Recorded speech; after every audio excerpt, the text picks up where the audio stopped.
Hello guys.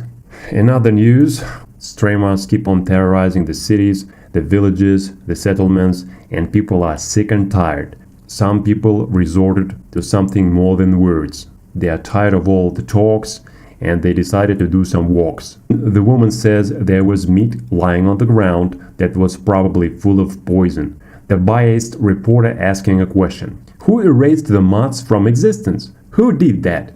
Who would do that? So we see a fake animal rights activist here.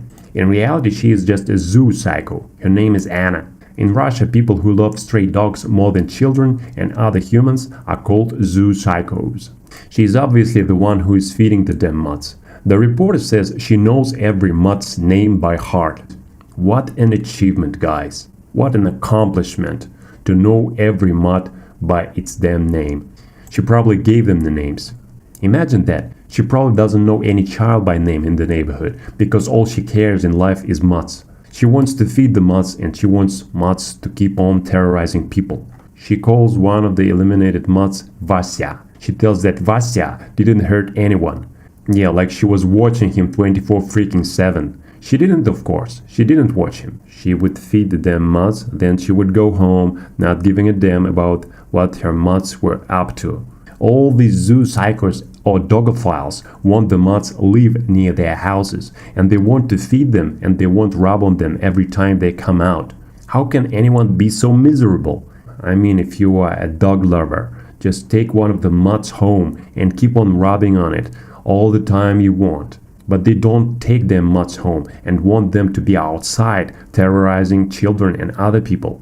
These freaks think that the public places belong to them and their filthy stray dogs. That is the biggest issue. She says the mutts were strewn all over the lawn. She's on the verge of fake tears. Imagine that, she's almost crying. Why didn't she cry about an elderly woman that was killed by stray mutts a month ago? That is the big question. Why didn't she cry when children were mauled to death? Some of locals say that mutts were sterilized, vaccinated, and weren't dangerous. They say that the people weren't attacked. Of course, this channel is pro-mutts and pro-nutters, so they interview only convenient residents who love having vermin in the yard. Another woman says that some dog was harassing her. And why does she have to put up with crap like this? These mutt-loving idiots are so egotistical. They want everyone around them suffer from presence of the mutts. The man says that a guard was attacked by mutts today. And before that, a nurse was attacked by filthy creatures. And the psychologist in their organization had his pants torn apart while being attacked by a pack of aggressive dogs. So-called voluntary mutt worshippers saved one of the mutts, and they're proud of it. The reporter looks distressed. Where's her neutrality and common sense? I think she's a nutter herself, guys. The exterminators worked at night and they obviously weren't scared of the cameras. For some reason she mentions that there's a square, a park nearby where people rest and stroll. And here they found 3 corpses, she says. What the hell is she talking about? Why don't they forbid using human terms for them mutts? I don't understand that. She says corpses. What the hell? She has to say carcasses. That is the word that is used for animals, not corpses. These voluntary mutt savers say that the meat given to mutts was poisoned. The zoo protecting worker, in other words, the dog protector, says that more than 10 dogs perished. Can you imagine that? She's using the word perished for dogs. What are they? Some brave warriors fighting for their independence against some foreign oppressors or what? She says that a cat got hurt. Possibly more than one, she says. And some birds flying around got hurt. The police will look into the matter and they will try to find out what happened. And if the test will show that mutts were poisoned, then the investigation will take place. The freaking reporter, who is obviously a mutt nutter herself, says that the animal abuser who exterminated the mutts can face up to 5 years in jail. Imagine that, guys. Again, the comments section is going wild. Mutt worshippers demand some human casualties. They spew venom from their tongues. And they want to save every single parasitical infectious dog on the streets of the city. But they want to do it for other people's money and at children's safety expense. Sickos and psychos. I wanted to finish this video here, guys, but this TV channel published the follow-up of the story. In the memory of heroically perished mutts, the locals built a makeshift memorial. People still keep on bringing photos, flowers, and even children drawings, she says. She names some of the dead mutts, Vasya, Dolly, and Big Guy.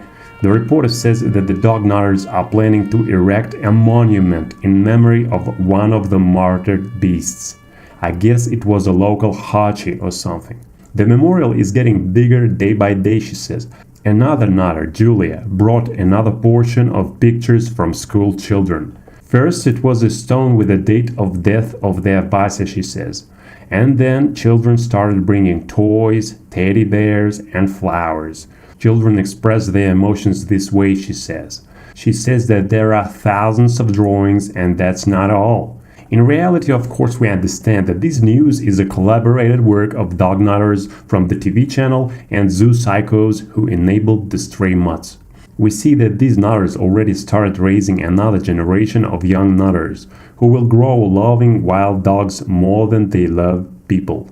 This news itself plus all the memorial stuff are a powerful tool of propaganda. The nutters want to attract more attention and they want to depict mutts as martyrs. Not any of these nutters lifted even a pinky when children were mauled and mutilated. We didn't see any memorials and attempts to raise awareness then. This example just shows you how heartless and two-faced these mutt worshippers really are. Look at this shot. The girl to the left is hugging the girl to the right, and the girl to the right is uncomfortable and takes the hand off her shoulder. I guess she was telling her friend, "Come on, you are overacting." It looks like it was highly organized and these children were brought here by force. The nutters wanted to look all this as a spontaneous thing, but that wasn't the case. It looks like these kids were commanded to come here and pretend to grieve over wild mutts. Look at these photos, guys. This all looks strange, weird somehow. The reporter says there were more than 10 casualties of dogs, one cat, and some birds. Again, she's talking about mutts as if they were attacked on the battlefield by the enemy forces. Look at this shot. The mutt is trying to sniff some food out in the nutter's purse. Mutts are always looking for some food, that's why they look at your hands. And finally they decided to show some sane people. This time the reporter says that residents of this neighborhood are threatened by mongrels. This woman says, "Of course it's dangerous, the dogs can attack you." An elderly person says that the stray dogs have to be euthanized as it was done in the past. The reporter says that the tests showed some poison in the meat given to mutts and the investigation has started. All jokes aside, friends, this news is the proof that sick rituals of mutt worshippers are getting more and more popular and stronger.